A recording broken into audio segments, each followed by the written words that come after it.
sembla que ho veuràs. Sí. Ara.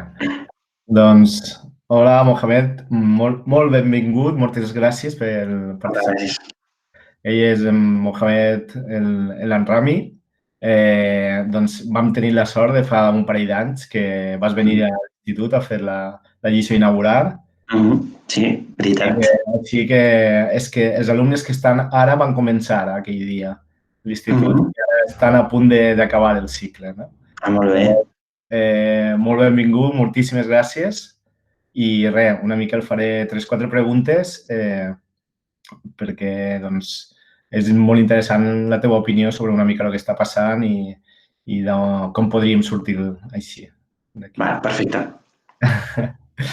Perfecte. Doncs una de les primeres preguntes que el faria seria com t'afecta el confinament al teu treball diari i jo crec que, bueno, si ets partidari d'això que diuen el teletreball, no? Si t'agrada, si no t'agrada, una mica contar la teva experiència. Bé, doncs, a mi el confinament imagino que m'afecta com a totes les persones en diferents nivells, no? Primer, en el nivell psicològic, suposo que hem passat diferents fases. Una primera fase d'incredulitat, de això que està passant és una sèrie de Netflix o és un món a part en el que estem visquent i en algun moment ens diran que tot era veritat, fins que a poc vas entrant en les dinàmiques i vas sent més conscient de tot el que està passant. Llavors, crec que ara estem en aquest punt. Avui que fem aquest vídeo portem ja 40 dies confinats, encara ens queden un parell de setmanes més.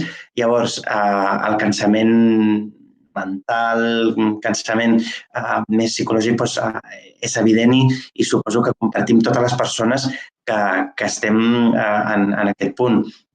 Però hem de ser conscients, jo crec que dues coses. Una, que dins de la gravetat l'únic que ens demanen és estar a casa. Podria ser sempre molt més pitjor. L'únic que se'ns demana és estar a casa, tenir paciència, esperar i ser tenir el comportament més cívic que puguem i mantenir aquest compromís a casa perquè sapiguen que estan a casa estem col·laborant que el virus es deixi de propagar i com més complim amb això, abans ens en sortirem. I l'altre és comprendre que hi ha circumstàncies d'altres persones que es troben en situacions molt més complexes que les nostres, que s'han de confinar de forma obligada, d'alguna forma, gent que viu malalties o que ha de viure en hospitals o que ha de viure en certes circumstàncies que no decideixen l'estar confinats. I crec que des d'una perspectiva solidària i una perspectiva també de l'empatia amb altres persones, doncs no queda més que tenir paciència i aprofitar aquest temps. Segurament no hi haurà gaire més moments en el futur en el que haguem d'estar a casa i ens obliguin a estar a casa i crec que hem de buscar el costat bo. A part de tot això, a mi em toca fer teletreball, com moltes persones. Tinc la sort de poder fer teletreball. La meva feina tota la puc fer a través de videoconferències, per telèfon, a través dels diferents canals que existeixen. I jo a la feina em dedico més a la part d'estratègia digital i de xarxes socials i de tot el que és el treball en contacte amb la feina amb moltes persones de forma virtual i per mi el fet de fer teletreball no és un problema. Per la vessant més de l'activisme social sí que és un problema perquè jo soc president d'una associació, d'una entitat sense ànim de lucre, on hi ha coses que és difícil fer online. Hi ha moltes famílies que ho estan passant malament i ens agradaria estar a peu de carrer, però no podem. Hem d'estar complint amb el confinament. Llavors, la situació és aquesta. Crec que el teletreball és una alternativa molt bona per fer teletreball, però el que ens cal són hàbits. És a dir, fer teletreball no vol dir posar-se davant d'un ordinador, agafar el telèfon i fer teletreball. sinó que fer teletreball significa que ens eduquem a una rutina, que ens eduquem a uns hàbits, que ens eduquem tots i totes empreses i persones a poder complir amb el teletreball.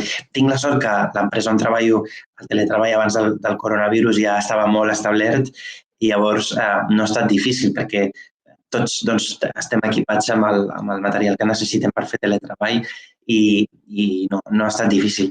Però sé que hi ha altres llocs és més complicat el poder tenir el material o fins i tot el poder tenir aquests hàbits, aquests horaris ben definits per poder fer el teletreball. Llavors, jo soc molt partidari del teletreball i, de fet, ara ja no és una decisió, sinó que serà una obligació en el futur. Sí, segurament, no? Perquè, clar, la situació en la que estem, no?, de crisi sanitària, una mica, bueno, volia preguntar-te, creus que aquesta crisi sanitària també ens portarà a una crisi econòmica, laboral i social? Sí, ens portarà una crisi econòmica i social molt dura. Hem de ser conscients d'aquesta situació.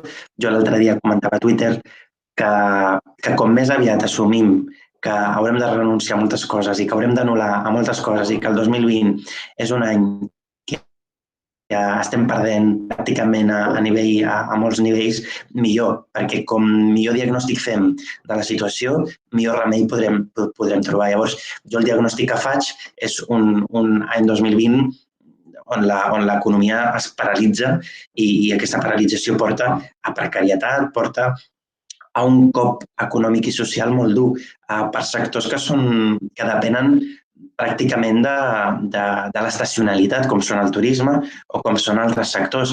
En el sector turístic serà un xoc, jo crec que bastant traumàtic, que aquest estiu la temporada sigui com serà difícil, perquè moltes persones de les que treballen a l'estiu necessiten treballar per cotitzar, per després poder rebre l'ajuda en les situacions de temporalitat que ho necessiten. Llavors, no és només el fet de no poder treballar, sinó que és el fet de no poder cotitzar per poder rebre les proteccions socials que pertoquen. Per això veig interessant que entrin en joc polítiques com són la renda universal per a les persones que ho estan passant pitjor, la flexibilització del pagament de certes quotes, perquè al final no podem cometre els mateixos errors que en la crisi del 2008.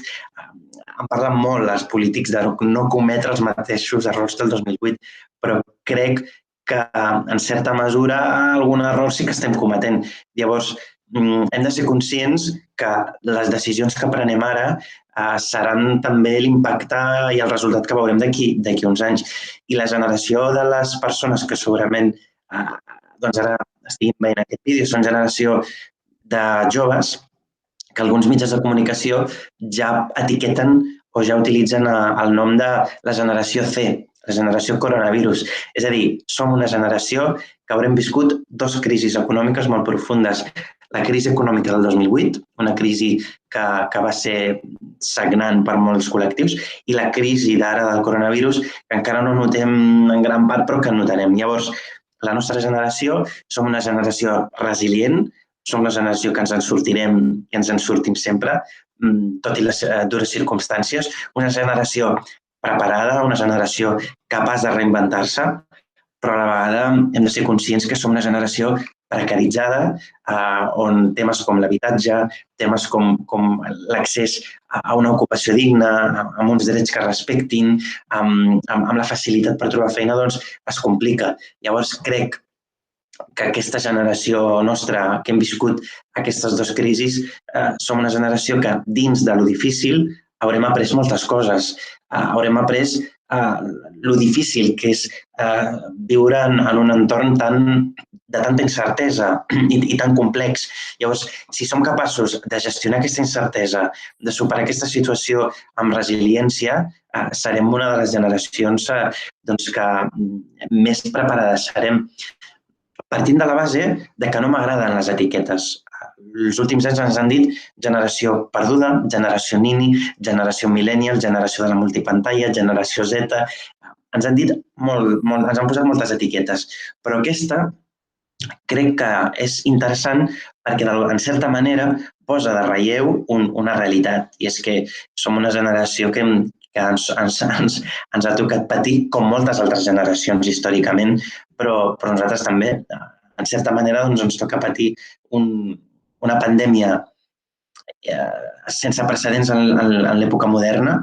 Fa 100 anys que no es vivia una pandèmia com aquesta i haurem d'adaptar-nos a un món on la higiene, l'agorafòbia, el replantejament de la industrialització dels països seran conceptes clau i que haurem d'aprendre a créixer amb tot això. Ho has apuntat abans, no?, que el 2008 sobretot es van cometre algun error, no? I els més afectats van ser col·lectius molt més vulnerables que teníem a la societat, no? Creus possible que es torni a repetir, que no hem après d'aquesta situació?